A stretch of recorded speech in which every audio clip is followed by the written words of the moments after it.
Hello साथीहरु, case technical YouTube च्यानलमा तपाईहरुलाई स्वागत गर्दछु।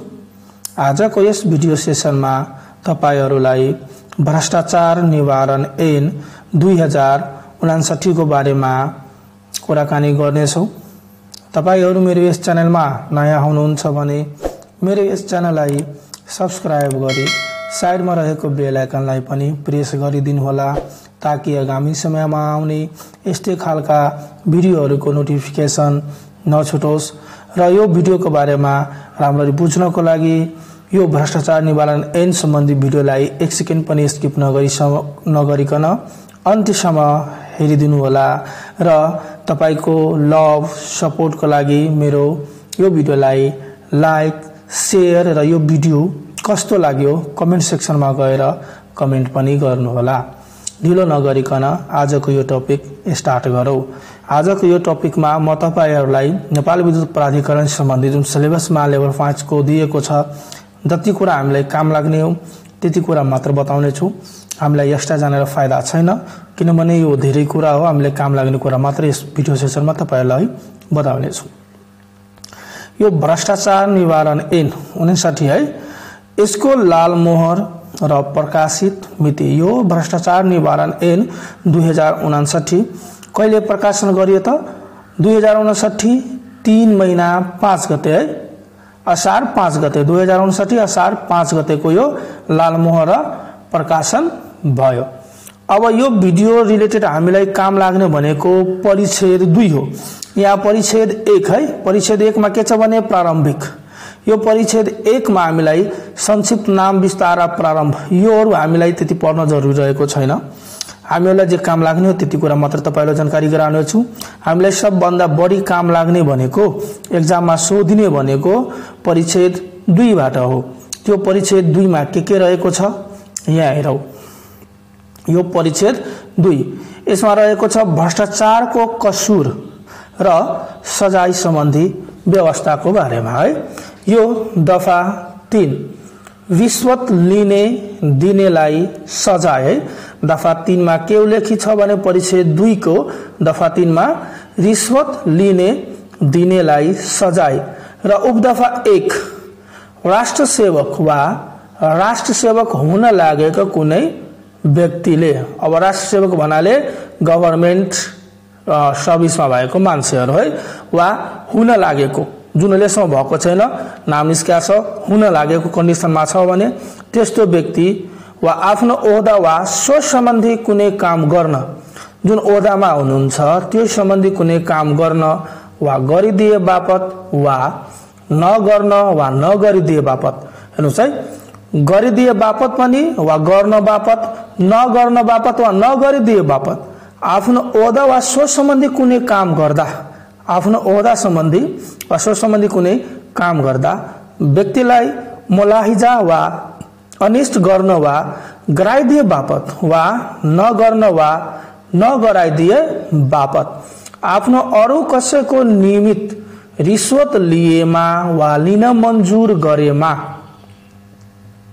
लिएमा पनि वा लिन मन्जुर, मानौ म यो काम गर्दिन्छु, मलाई यति पैसा चाहियो भनेर, रिश्वत चाहियो भनेर हामी मन्जुर पनि गरिसक्यौ, त्यस्तो केसमा पनि देहाई बमोजिमको रिश्वत लिनेलाई वा लिन मन्जुर गर्नेलाई कसुरको मात्रा अनुसार देहाई बमोजिम, कैद र बिगो बमोजिम जरिवाना हुनेछ। कैद पनि हुनेछ र त्यो बिगो बमोजिम के जरिवाना पनि हुन सक्छ है। अब रिश्वत लिइसकेको भयो, मानौ हामीले रिश्वत लिइसकेका छौं है, त्यो राष्ट्र सेवक वा राष्ट्र सेवक हुन कर्मचारीले आफ्नो ओहदाको लागि जुनसुकै पनि काम गर्न वा गरिदिन वा नगर्न वा नगराइदिन, त्यसको लागि रिश्वत लिइसकेको छौ भने सो रिश्वत समेत जफत हुनेछ है। रिश्वत लिएको पनि के हुन्छ? जफत हुनेछ। अब कति रिश्वत लिँदाखेरि हामीलाई के सजाय हुन्छ, कैद हुन्छ कि के हुन्छ यहाँ उल्लेख छ है। खण्ड क मा के छ भने 25,000 है, 25,000 रुपैयाँसम्म हामीले यदि रिश्वत लियो भने वा लिन मन्जुर गर्यो भने हामीलाई कति 3 महिनासम्मको के हुन्छ भने कैद हुन्छ है। हामी 3 महिनासम्मको लागि के गर्छौं? जेलमा जान्छौं है। खण्ड ख है 25,000 रुपैयाँ भन्दा बढी 25,000 भन्दा के छ बढी छ र 50,000 रुपैयाँसम्म है 50,000 सम्म यदि हामीले रिश्वत लियो भने हामीलाई 3 महिनादेखि 4 महिनासम्मको कैद हुन्छ। यो 3 देखि कति महिनासम्मको 4 महिनासम्मको के कैद हुन्छ। अर्को के छ भने खण्ड ग मा 50,000 रुपैयाँ भन्दा बढी 1 लाख रुपैयाँसम्म है 50,000 भन्दा के छ भने 50,000 भन्दा बढी र 1 लाख सम्म छ भने त्यस्तो केसमा हामीलाई के सजाय हुन्छ भने 4 महिनादेखि यो 4 महिनादेखि के छ भने 6 महिनासम्मको कैद 4 to 6 month प्रिजन है हामीलाई 4 देखि 6 महिनासम्मको कैद हुन्छ। कति 50,000 रुपैयाँ भन्दा बढी 1 लाख रुपैयाँसम्म यदि हामीले रिश्वत लियो भने र 1 लाख रुपैयाँ भन्दा बढी 5 लाख रुपैयाँसम्म है 1 लाख to 5 लाख सम्म यदि हामीले रिश्वत लियो भने यो 6 महिनादेखि है 6 महिनादेखि 1 वर्ष 6 महिना है 1 वर्ष 6 महिना भन्नाले 1.5 years 6 महिनादेखि 1.5 वर्षसम्मको हामीलाई के हुन्छ भने कैद हुन्छ। 5 लाख रुपैयाँ भन्दा बढी 10 लाख रुपैयाँसम्म यदि हामीहरूले रिश्वत लियो भने 1 वर्ष 6 महिनादेखि 2 वर्ष 6 महिनासम्मको कैद हुन्छ र 2 वर्ष 6 महिनादेखि 4 वर्ष सम्मको कैद कति रिश्वत लियो भने हुन्छ भने 10 लाख रुपैयाँ भन्दा बढी 25 लाख रुपैयाँसम्म यदि रिश्वत लियो भने 2 वर्ष 6 महिनादेखि 4 वर्षसम्म कैद हुन्छ। 6 मा के छ 25 लाख रुपैयाँ भन्दा बढी 50 लाख रुपैयाँसम्म यदि हामीले रिश्वत लियो भने 4 वर्षदेखि 6 वर्षसम्म कैद हुन्छ। खण्ड ज 50 लाख रुपैयाँ भन्दा बढी 1 करोड रुपैयाँसम्म 50 लाख रुपैयाँ भन्दा बढी 1 करोड रुपैयाँसम्म यदि हामीहरूले रिश्वत लियो भने 6 वर्षदेखि 8 वर्षसम्मको कैद हुन्छ र 1 करोड रुपैयाँ भन्दा बढी जतिसुकै भए पनि 1 करोड 2 करोड 5 करोड 10 करोड 50 करोड जतिसुकै भए पनि 8 वर्षदेखि 10 वर्षसम्मको कैद हुन्छ।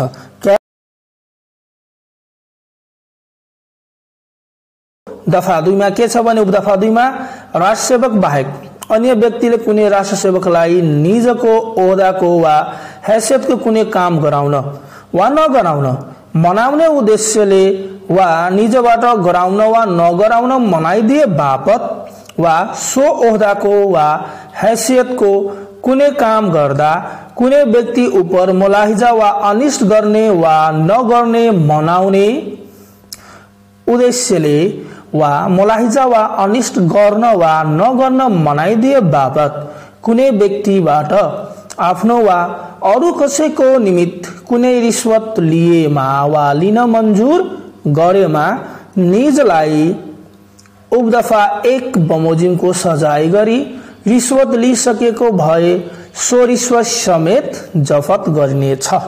दफा 1 बमोजिम सजाय हुनेछ कतिसम्मको रिश्वत लिएको छ भनेर त्यो हिसाबले गणना गरिन्छ कति महिना कैद कति वर्ष हो र जुन रिश्वत लिइसकेको छ त्यो रिश्वत पनि के हुन्छ जफत गरिनेछ। उपदफा 3 है कसैले राष्ट्र सेवक वा अन्य कुनै व्यक्तिलाई उपदफा 1 वा 2 बमोजिम कुनै काम गर्न गराउन वा नगराउन रिश्वत दिएमा निजलाई कसुरको मात्रा अनुसार उपदफा 1 बमोजिमको सजाय हुनेछ। उपदफा 3 मा के भनिरहेछ भने कसैले राष्ट्र सेवक वा अन्य कुनै व्यक्तिलाई उपदफा 1 वा 2 बमोजिम कुनै काम गर्न वा गराउन वा नगराउन रिश्वत दिएमा दिने व्यक्तिलाई पनि है निजलाई कसुरको मात्रा अनुसार उपदफा 1 बमोजिमको सजाय हुनेछ। कसैले राष्ट्र सेवकलाई यदि त्यस्तो केस गर्यो भने दिने व्यक्तिलाई पनि सजाय हुन लिने र दिने दुवै व्यक्तिलाई सजायको व्यवस्था छ। यो उपदफा 4 यस दफा अन्तर्गत सजाय हुने कुनै कसुर गर्न दुरुत्साहन दिने व्यक्तिलाई त्यसरी दुरुत्साहन दिएबाट कसुर भएको वा नभएको जेसुकै भए तापनि कसुरको मात्रा अनुसार निज राष्ट्र सेवक भए सोही कसुरको लागि तोकिएको सजाय र अन्य व्यक्ति भए त्यसको आधा सजाय हुनेछ। यदि राष्ट्र सेवक कर्मचारी छ भने उसलाई त के हुन्छ भने तोकिएको सजाय हुन्छ र अन्य कुनै व्यक्ति छ राष्ट्र सेवक बाहेक त्यो व्यक्तिलाई त्यो राष्ट्र सेवकको सजाय भन्दा आधी सजाय हुन्छ। मानव 25,000 उसले घुस लियो 3 महिनासम्म क्या छ भने अब उसको रिश्वत पनि जबत भयो राष्ट्र सेवक कर्मचारीको र जसले उलाई दिएको छ वा दिन लगाएको छ त्यो व्यक्तिलाई 12,500 जति लाग्छ आधी र 1.5 महिना जतिको क्याद पनि हुन्छ है। दफा 4 यो दफा 4 मा के छ भने बिना मूल्य वा कम मूल्यमा वस्तु वा सेवा लिने राष्ट्र सेवकलाई सजाय है। बिना मूल्य वा कम मूल्यमा वस्तु वा सेवा लिने राष्ट्र सेवकलाई पनि सजाय छ। मानौ हामीले मार्केटमा गयौ केही सामान किन्नलाई हामीहरु आफ्नो ओदाको धाकधम्की देखायौ म यो फलानो व्यक्ति हो भनेर मबाट तिमीले पैसा लिने हो अनि अर्को कुरा के छ भने अब मानौ कुनै कुरा 50 रुपैयाँको थियो मैले 2500 रुपैयाँमा केही मूल्य कम गरेर है जुन मूल्य तोकेको छ त्यस्तो गरे पनि त्यो राष्ट्र सेवक कर्मचारीलाई राष्ट्र सेवकलाई के हुन्छ सजाय हुने गर्दछ। बिना मूल्य वा कम मूल्यमा वस्तु वा सेवा लिने राष्ट्र सेवकलाई पनि सजायको व्यवस्था रहेको छ। अब यहाँ हेरौं के छ राष्ट्र सेवकले आफ्नो ओहदा वा सो सम्बन्धी आफूले गरेको वा गर्नुपर्ने कुनै काम कारबाहीमा सरकार भएको वा हुने सम्भावना रहेको वा आफ्नो कार्यालयको कामसँग सम्बन्ध भएको व्यक्ति भन्ने जानी त्यस्तो व्यक्तिबाट आफ्नो वा अरु कसैको लागि नेपाल सरकार वा सार्वजनिक संस्थाको अनुमति नलिई बिना मूल्य वा कम्ती मूल्यमा कुनै मालवस्तु वा सेवा लिएमा वा लिन मन्जुर गरेमा वा लिने उद्योग गरेमा निजलाई कसुरको मात्रा अनुसार 6 महिनादेखि 1 वर्षसम्मको कैद र बिगो बमोजिम जरिवाना गरी त्यस्तो वस्तु लिइसकेको भए सो वस्तु जफत हुनेछ र सेवाको हकमा सेवाको बिगो कायम गरी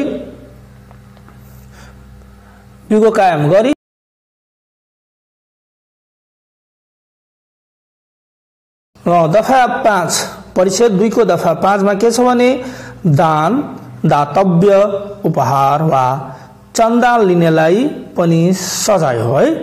दान पनि लियो दातव्य पनि लियो उपहार कसैबाट लियो वा चन्दा लियो त्यस्तो व्यक्तिलाई पनि के छ भने राष्ट्र सेवक कर्मचारीलाई सजायको व्यवस्था रहेको छ। यो दफा 5 को दफा 1 मा के छ भने आफू बहाल रहेको पद अनुसार सम्पादन गर्नुपर्ने कुनै काममा कुनै प्रकारको असर पर्न सक्ने गरी है इफेक्ट हुने गरी कुनै राष्ट्र सेवकले कसैबाट नेपाल सरकार वा सार्वजनिक संस्थाको पूर्व स्वीकृति नलिई आफूले वा आफ्नो परिवारको कुनै सदस्य वा अरु कसैद्वारा कुनै प्रकारको दान दातव्य उपहार कोसेली चन्दा वा कुनै किसिमको लाभ स्वीकार गर्ने वा आफू बहाल रहेको पद अनुसार सम्पादन गर्नुपर्ने कामसँग सम्बन्धित व्यक्तिसँग साब्ती लिने राष्ट्र सेवकलाई कसुरको मात्रा अनुसार 3 महिनादेखि 6 महिनासम्मको कैद गरी बिगो जफत गरिनेछ। दफा 5 को उपदफा 2 है। दफा 5 को उपदफा 2 मा के छ भने राष्ट्र सेवकले नेपाल सरकार वा सार्वजनिक संस्थाको कोषको रकमबाट खरिद गरी कसैसँग उपहार वा कोसेली आदान प्रदान गर्दा कसैबाट कुनै उपहार वा कोसेली प्राप्त गरेको भए त्यस्तो उपहार वा कोसेली अविलम्ब आफ्नो कार्यालयमा दाखिला गर्नुपर्नेछ। दाखिला नगरेमा उपदफा 1 बमोजिमको कसुर गरेको मानि सजाय गरी त्यस्तो उपहार वा कोसेली समेत जफत गर्नेछ। माने कुनै राष्ट्र सेवा कर्मचारीले कसैले कोसेली दियो है वा उपहार दियो त्यो कोसेली वा उपहार आफ्नो कार्यरत कार्यालयमा दाखिल नगरेमा है दाखिल गर्नुपर्छ। दाखिल गरेन भने त्यो सामानहरु के हुन्छ जफत हुनेछ र कारबाही गरिनेछ अर्थात सजाय पाउनेछ। दफा 6 कमिसन लिनेलाई सजाय है। अब कुनै काम गराइदिए बापत त्यसमा पनि कमिसन हुन्छ। माने कुनै टेन्डर छ म तपाईलाई यो टेन्डर पराइदिन्छु भनेर त्यसबाट पनि यो टेन्डर पराउने बापत केही कमिसन खायो भने लियो भने त्यस्तोलाई पनि के हुन्छ सजाय हुने गर्दछ। अब राष्ट्र सेवक आफ्नो कर्तव्य पालनको सिलसिलामा वा नेपाल सरकार वा सार्वजनिक संस्थालाई आवश्यक पर्ने कुनै वस्तु वा सेवा खरिद गर्दा वा भाडा वा लीजमा दिदा वा नेपाल सरकार वा सार्वजनिक संस्थाले कुनै ठेक्का पट्टा लिदा वा दिदा वा नेपाल सरकार वा सार्वजनिक संस्थाबाट उत्पादित वस्तु वा सेवा बिक्री गर्दा वा भाडा वा लीजमा दिदा कुनै किसिमको कमिसन, पारिश्रमिक, दलाली दस्तुर, सुविधा वा लाभ प्राप्त हुने रहेछ भने त्यस्तो कमिसन, पारिश्रमिक, दलाली दस्तुर, सुविधा वा लाभ प्राप्त गरेको मितिले 7 दिनभित्र सम्बन्धित कार्यालयमा दाखिला गर्नुपर्नेछ। यदि त्यस्तो गरेन भने त्यसरी दाखिला नगरेमा त्यस्तो राजसेवकले दफा 3 बमोजिमको कसुर गरेको मानिनेछ र सोही बमोजिम सजाय गरी बिको समेत जफत गरिनेछ। अब मानव आफ्नो अफिसको लागि केही काम, केही सरसामानको आवश्यकता पर्यो, कुनै पसलबाट हामी लिन गयो, त्यो पसलेलाई भनिदिन्छ म यो पसलेबाट नि सामान सधैँ लिनेछु, मलाई त्यो सामान बाबत कति कमिसन दिनुहुन्छ भनेर भन्यो भने त्यो पनि एउटा के हो, कसुर नै हो। त्यस्तो केसमा पनि हामीलाई के हुन्छ, सजाय हुने गर्दछ, जुन मैले अघि पनि कुरा गरिसकेँ। यही कुरा चाहिँ हाम्रो दफा 6 मा पनि उल्लेखित छ परिच्छेद। अब यो दफा 7 मा के छ भने राजस्वको चुहावट गर्ने राजसेवकलाई पनि के हुन्छ भने दण्ड वा सजाय हुने गर्दछ। त्यो कस्तो खालको हुन्छ भने राजस्व उठाउनु पर्ने कर्तव्य भएको राजसेवकले देहायको काम गरी राजस्व चुहावट गरेमा वा राजस्व चुहावट गर्न कसैलाई मद्दत पुर्याएमा वा आफू समेत संलग्न भई दुरुत्साहन दिएमा निजले चुहावट भएको राजस्व रकम अनुसार दफा 3 बमोजिमको कसुर गरेको मानिनेछ र सोही बमोजिम कैदको सजाय गरी त्यसरी चुहावट भएको राजस्व रकमको दोब्बर जरिवाना हुनेछ। दफा 7 को खण्ड क कुनै नगदी वा जिन्सी रकम, दस्तुर, इनाम, बकस वा अन्य कुनै किसिमको लाभ स्वीकार गरी वा मुलाहिजा गर्ने नियतले कसैलाई कुनै प्रकारबाट राजस्व चुहावट गर्ने काममा मद्दत दिएमा वा कुनै व्यक्तिबाट कुनै किसिमको लाभ वा सुविधा लिई वा नलिई नेपाल सरकार वा सार्वजनिक संस्थालाई हानि नोक्सानी पुर्याई राजस्व असुल नगर्ने वा घटी राजस्व असुल गर्ने वा गराउन मद्दत गर्ने त्यस्तोलाई पनि सजाय हुन्छ। खण्ड ख प्रचलित कानून बमोजिम राजस्व निर्धारण गर्दा हेर्नुपर्ने वा परीक्षण गर्नुपर्ने कागजात नहेरी वा परीक्षण नगरी वा आवश्यक प्रमाण संलग्न नगरी घटी राजस्व निर्धारण गर्ने वा गराउने वा राजस्व नै नलाग्ने गरी निर्धारण गर्ने वा गराउने काममा मद्दत दिने। खण्ड ग उठाएको राजस्व प्रचलित कानून बमोजिम दाखिला नगरी हिनामिना गर्ने। खण्ड ग प्रचलित कानून बमोजिम राजस्व निर्धारण गर्दा वा वस्तुको मूल्याङ्कन गर्दा पेश भएको वस्तुको बीजक गुणस्तर वा परिमाण फरक पारी लिनुपर्ने राजस्व नलिई सामान छोड्ने वा छोड्न मद्दत पुर्याउने कर्मचारीलाई पनि के हुन्छ भने दण्ड सजाय हुने गर्दछ।